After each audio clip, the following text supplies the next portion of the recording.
കൈ വെയ്യാതിരിക്കുമ്പോ എന്തിനാ ചായ ഇട്ടത്? ഇപ്പോ ഇത് മാത്രമല്ല എന്റെ അവകാശം. ഇനി ഇതും കൂടി നിഷേധിക്കരുത്.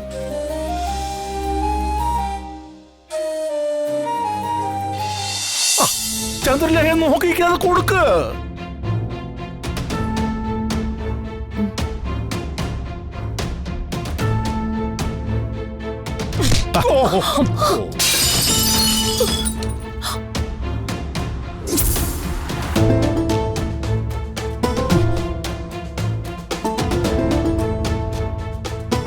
രമേ, കയ്യിലിരിപ്പ് നന്നാവത്തേനെ കാലക്കേടന് കുറ്റം പറഞ്ഞിട്ട് ഒരു കാര്യമില്ല.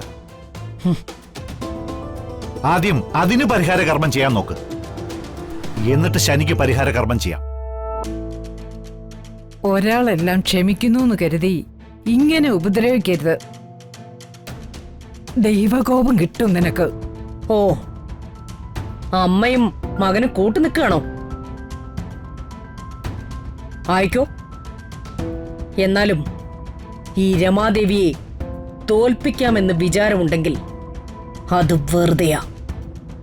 എല്ലാം കണ്ടിട്ടും സഹിച്ചിട്ടും ഇങ്ങനെ പ്രതികരിക്കാതെ നിൽക്കുന്നത് ജയരാമന്റെ ആണത്വം നഷ്ടപ്പെട്ടിട്ടൊന്നുമല്ല, ഇതൊരു കുടുംബമാണല്ലോ എന്ന് കരുതിയിട്ടാ.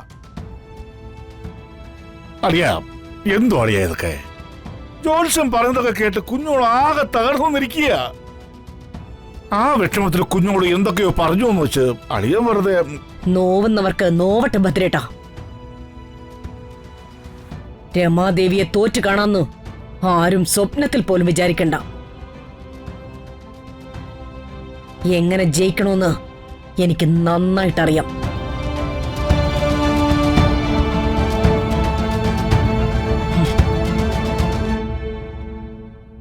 അളിയ അത് പിന്നെ അല്ല, അത് അതിനകത്ത് പോ. അളിയ അത് പിന്നെ ഞാൻ പറയുന്നു. അളിയൻ പറഞ്ഞു കേട്ടില്ലേ? കേറി പോടി. വാ.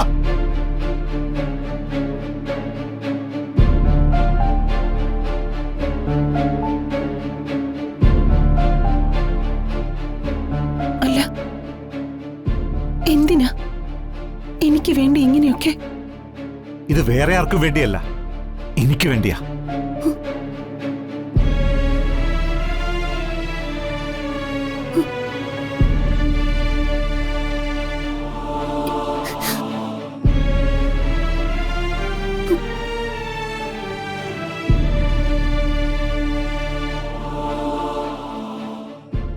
കഷ്ടം, ഗുണ്ടകളാണ് പോലും ഗുണ്ടകള്. നീയൊക്കെ എവിടുത്തെ ഗുണ്ടകളാ? തടി പൊക്കോ മാത്രമേ നിനക്കൊക്കെ ഉള്ളൂ. തലയിൽ ആൾതാമസമില്ലാത്ത ഊളകളും.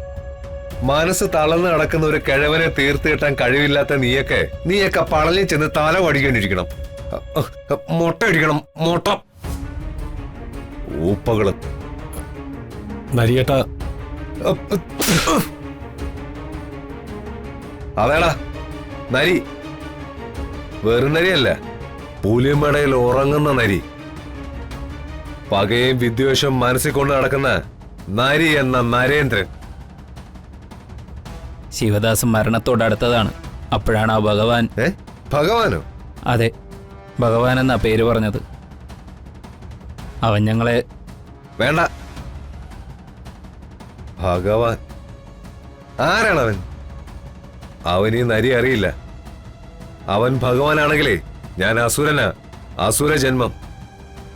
ഒട്ടും പ്രതീക്ഷിക്കാത്ത സമയത്ത് അവൻ വന്നത്. അവൻ്റെ കയ്യിൽ മുളകുപൊടി ഉണ്ടായിരുന്നു. അതെടുത്ത് നമ്മളെ മുഖത്തെറിഞ്ഞു. അതുകൊണ്ട് അവന്റെ മുഖം വ്യക്തമായിട്ട് കാണാൻ പറ്റി. നമ്മുടെ നീക്കങ്ങൾ മുൻകൂട്ടി മനസ്സിലാക്കി ഈ നരിയെ കെണി വെക്കാൻ തിരിച്ചവൻ ആരായാലും അവൻ ചില്ലറക്കാരനല്ല. ഭഗവാൻ. കണ്ണു ചിമ്മുന്ന വേഗതയും മൂർച്ചയുള്ള 1000 അരികുകളും ശത്രുവിനെ സംഹരിച്ചേ മടങ്ങുമെന്ന് നിശ്ചയമുള്ളൊരു സുദർശന ചക്രം എന്റെ പിന്നിലുണ്ടെന്നുള്ളൊരു സംശയവും ഭയവും അല്പം പോലുമില്ല ഈ നരിക്ക്. ലക്ഷ്യമാ പ്രധാനം. ഇന്നത്തെ അസ്തമയത്തിലല്ല, നാളത്തെ ഉദയത്തിലാ എന്റെ പ്രതീക്ഷ. ആരാണ് ഭഗവാൻ? അതെനിക്കറിയണം. എന്തായാലും ഹോസ്പിറ്റലിലെത്തി ശിവദാസനെ രക്ഷപ്പെടുത്തണമെങ്കിൽ അവന്റെ ബന്ധം ദേവലോകത്തിലല്ല, ഈ നാട്ടിലാ.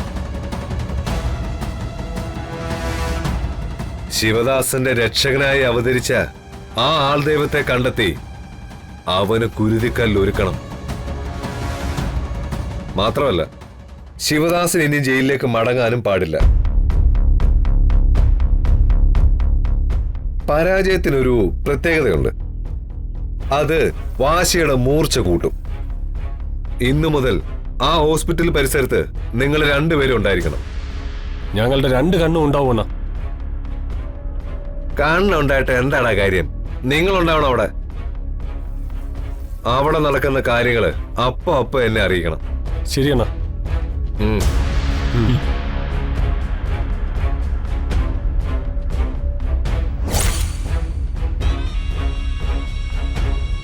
ഭഗവാൻ.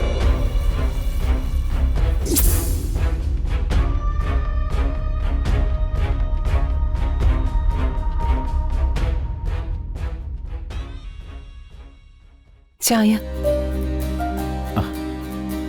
കൈ വെയ്യാതിരിക്കുമ്പോ എന്തിനാ ചായ ഇട്ടത്?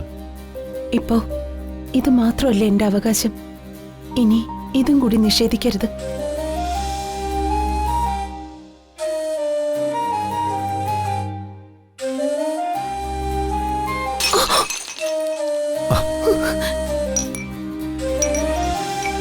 അയ്യോ, സോറി, കൈ വഴുതി പോയി. കയ്യോ മനസ്സോ ഏതായാലും ഒരിക്കലും എന്നോട് സോറി പറയരുത്.